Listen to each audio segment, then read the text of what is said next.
Good morning and welcome to this symposium on rethinking on kidney care in diabetes mellitus. I am extremely thankful to Dr. Jyoti Dev and his scientific team for asking me to chair the nephrology session for the 13th year consecutively. Well, today morning we have two very important topics in nephrology to discuss, and to discuss these two topics we have two very active members of Trivandrum Nephrology Club. The first topic is about bladder evaluation in diabetes, and to discuss bladder evaluation in diabetes we have with us Dr. Radhika, who is Associate Professor of Department of Pediatric Nephrology at Government Medical College, Trivandrum. Dr. Radhika has got a very long and impressive CV, and she is nowadays a speaker in most of the conferences, and she is an examiner for MRCP PACES also. So I am sure she will make a good impressive talk on bladder evaluation in diabetes, which is not very commonly discussed. Over to Dr. Radhika, please. It's my pleasure to discuss a topic which, as Chacko said, is the most ignored topic in diabetes management, but which has huge quality of life implications for the patient. So let's start by selling my talk. More than 50% of patients with diabetes have some bladder dysfunction, and unfortunately around half of them do not even complain of voiding dysfunction unless we specifically ask them. The symptoms and signs could be diverse, which actually puts the patient as well as the doctor in trouble. The patients can have frequent urination with frequent trips to the washroom and increased urge to urinate. They can have urgency and incontinence when there is a sudden irrepressible need to urinate. They also have difficulty in emptying the bladder, resulting in discomfort and potential urinary tract infections.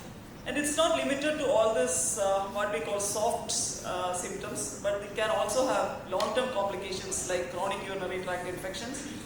It can lead to irreversible bladder fibrosis, which can cause the obstruction of the vesicular junction, finally leading to hydrourethronephrosis as well as renal impairment. So this has not only quality of life implications but also real kidney implications as well. For the patient, there can be psychosocial effects. It can lead to embarrassment, anxiety. There is a diffidence that he cannot go anywhere, he cannot exercise, he cannot go to social functions, he cannot stay back at any place because he doesn't know when he needs to go. It can affect the daily activities, his work life. It can disrupt the sleep because he needs to get up frequently at night and go to the washroom. So when we look at voiding dysfunctions, there are several classifications. It can be clinical, urodynamic, pathophysiological, and anatomical. There are so many classifications. So when we look at the pathophysiological classification, especially in diabetes, we can have two types of bladder dysfunction. One is your diabetic bladder dysfunction, and second is termed as diabetic cystopathy. We will just quickly look at what each term means.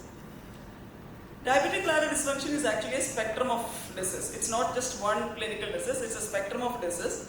It can range from bladder hyperreactivity and contractility to the opposite spectrum of bladder hyporeaction. So, of this, the hyperreactivity or the hypercontractility is actually more common than a poor contractile bladder. So 55% actually have hyperdyspraxia, whereas around 10% or 10 to 25% have reduced bladder contractions.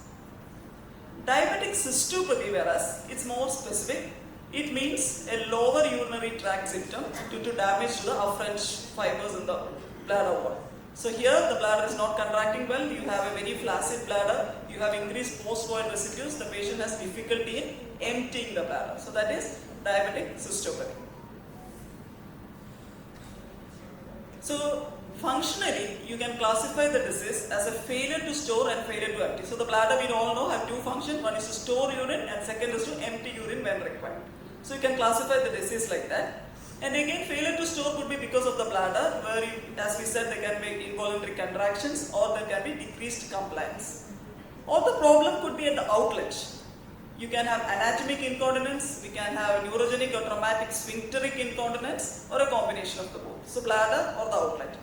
Again, failure of empty could be due to the bladder or the outlet. In the bladder, it could be hypertonia, atonia, or fibrosis. In the outlet, there can be actual obstruction, either real anatomic obstruction or a functional obstruction due to sphincter problems. And how do they present to us? They present to us with symptoms of reduced bladder contractility or involuntary bladder contraction. So these are the major symptomatic presentations. When they have reduced bladder contractility, they have hesitancy, they have a weak stream, they can have dribbling of urine and a sense of incomplete emptying. When they have involuntary volume contractions, they have urgency, they need to go because the bladder is contracting. They need to have more washroom visits in the night, so nocturia and incontinence. So when we speak of incontinence, this is a very distressing symptom for the patient. It can be again classified into several types. One is a stress incontinence, in which when they laugh or sneeze or when they cough, they have an incontinence. This is especially common in women, especially who have had multiple deliveries. An urge incontinence. This is an unexpected leakage of urine. So as soon as they suddenly feel the need to urinate. So this can occur even during sleep or even they just hear it running, the sound of running water. An overactive bladder is a bladder which doesn't give any warning and just squeezes and causes incontinence. A functional incontinence is not a real incontinence, it's mainly due to a physical disability or due to a lack of toilet or any CNS problem like an Alzheimer's disease. Overflow incontinence means the bladder is not emptying properly, so you have a large flaccid bladder which when it overfills starts to leak. Transient incontinence, most of us would have faced at some time in our life. It is usually a transient thing because of either an infection or a new drug or sometimes severe coughing can lead to this. Now let's see how to evaluate a patient. We have to remember that diabetic cystopathy is a manifestation of autonomic neuropathy. So we have to screen for other features of autonomic neuropathy as well, especially look at the heart rate and for orthostatic hypertension. Other conditions can aggravate, like especially neurological disorders. So we have to look for any coexistent cerebrovascular accident or lumbar disc herniations. In men, benign prostatic hypertrophy is a common accompaniment. If you have especially a child or somebody who had a spinal cord injury, also we have to look at the anal sphincter tone, saddle anesthesia and bulbocavernous reflex. All this will indicate there is a neurological cause for it. In females, we need to have a complete urogynecological examination, especially to rule out a pelvic organ prolapse. There are several drugs which can cause or worsen bladder incontinence. The commonest one of them would be antipsychotics, antidepressants, decongestants and diuretics. So when we look at diagnosis, we have several tools. We have complicated tools like urodynamic studies. We have easy tools like bladder diaries and also imaging techniques.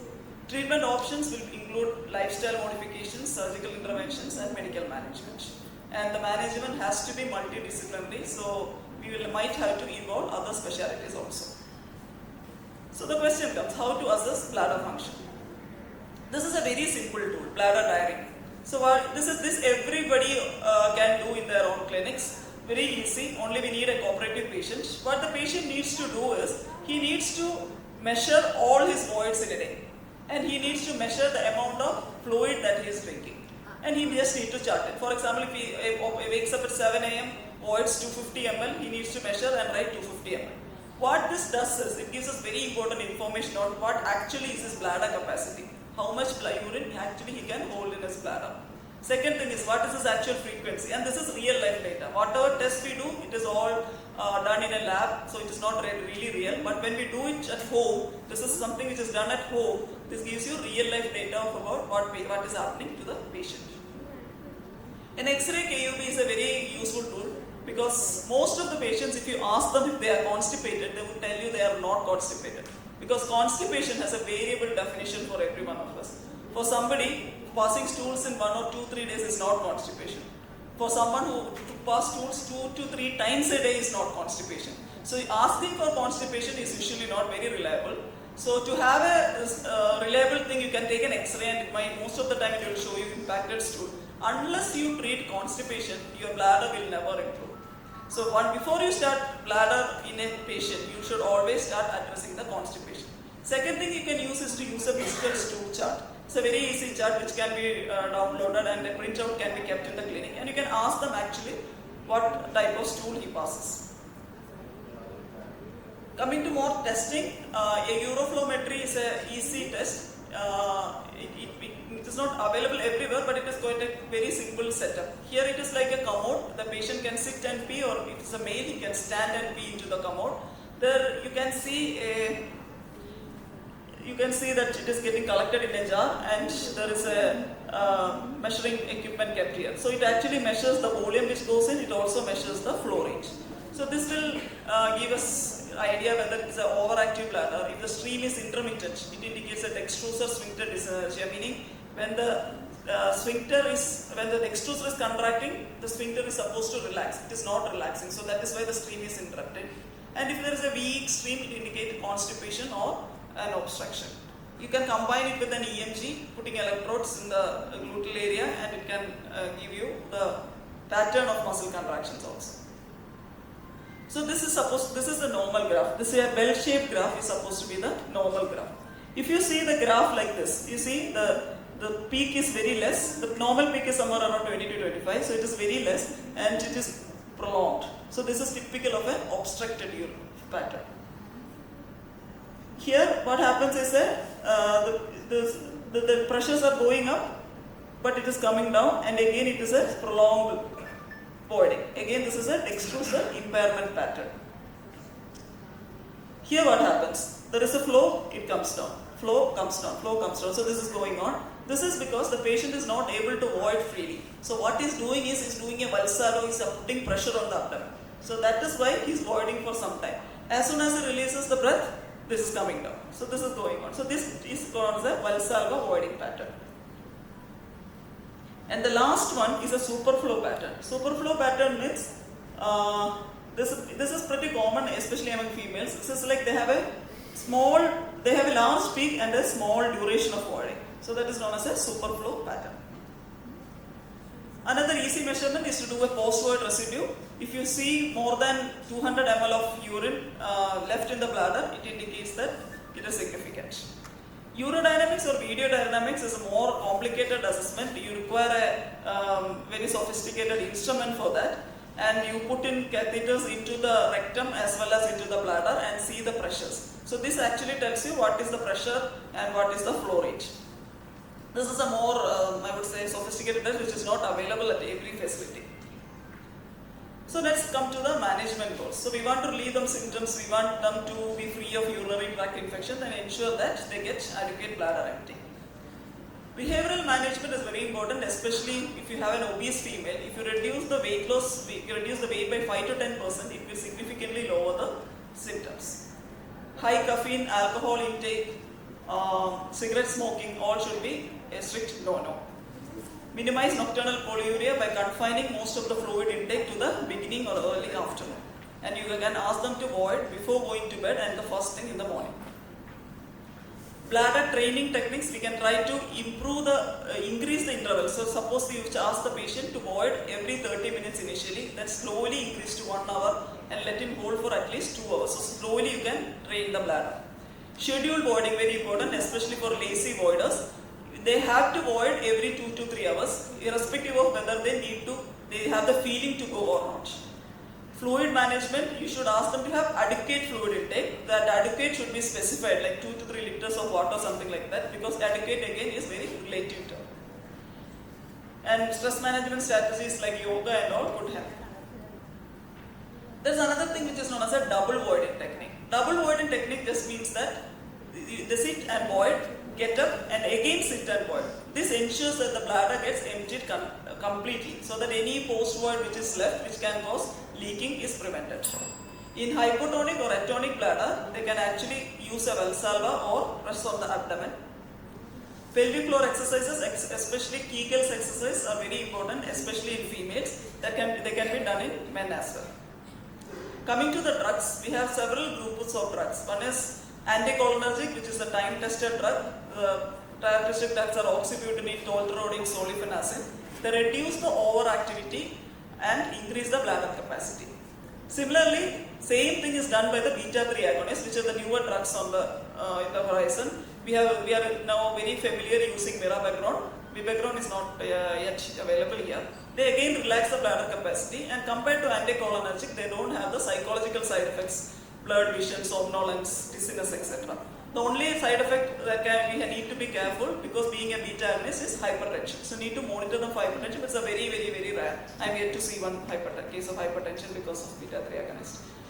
Then if you have a dextrose sphincter dyssynergia, you need something to relax the sphincter, because it's a sphincter which is problematic. For that we can use alpha blockers. These are the main drugs: oxybutynin, tolterodine, solifenacin for anticholinergics, mirabegron for beta-3 agonists, and terazosin and tamsulosin for alpha blockers. Imipramine, which is a tricyclic antidepressant, can also have bladder relaxing functions. It is useful in dextrose instability. But chronic administration can have other side effects like dependency and cardiovascular, so it is not used only for bladder these days. CIC is done when nothing else works, and if everything fails, you can advise CIC, because that will give him a dry bladder as well as a safe bladder. But it has to be done properly, otherwise you can have UTIs, bladder irritation and catheter blockage. Education of patients as well as their relatives is important. Surgical treatments I won't go into because it doesn't thing. So hopefully in future we will have more of molecules, more of techniques to monitor patients, and with the combined effort from 2-3 specialties, we can manage the bladder and we can give them a life of dignity. Thank you. Thank you very much, Dr. Radhika, for that excellent lecture and making a very complicated topic very simple for the audience. We will take up the questions after the next talk.